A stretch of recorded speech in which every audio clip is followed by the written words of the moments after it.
The Saturday Review of Politics, Literature, Science, and Art was a London weekly newspaper established by A.J.B.Beresford Hope in 1855. The first editor was the Morning Chronicle's ex-editor John Douglas Cook. Many of the earlier contributors had worked on the Chronicle. Cook was a Scotsman who had lived in India. He had a house in Tintagel, Cornwall, and is buried there. A stained glass window in the parish church commemorates him.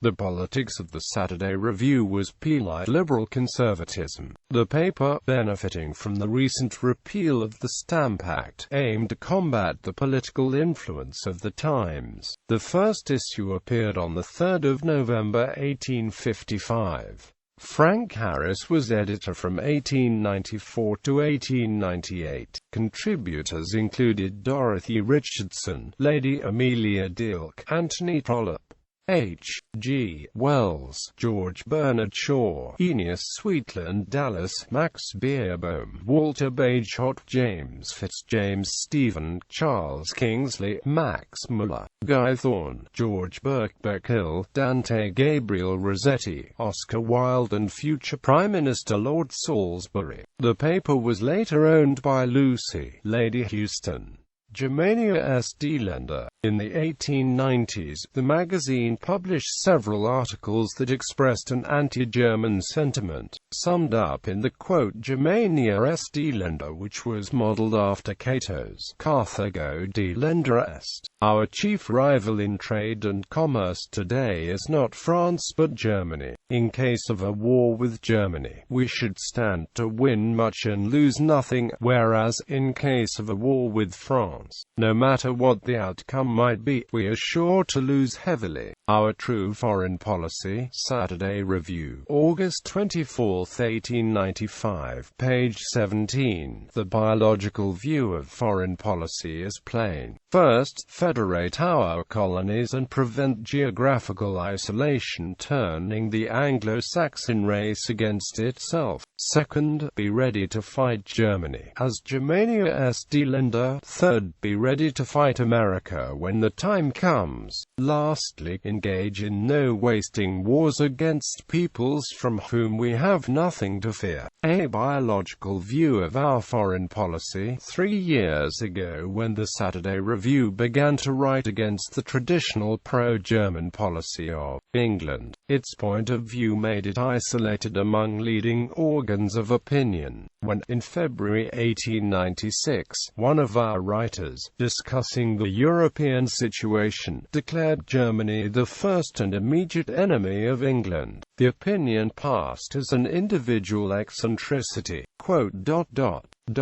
What Bismarck realized, and what we too may soon come to see, is that not only is there the most real conflict of interests between England and Germany, but that England is the only great power who could fight Germany without tremendous risk and without doubt of the issue. Our work over, we need not even be at the pains to alter Bismarck's words, and to say to France and Russia, seek some compensation, take inside Germany whatever you like, you can have it. England and Germany, Saturday Review, 11, 1897, page 17. Later years, Gerald Barry became editor in 1924.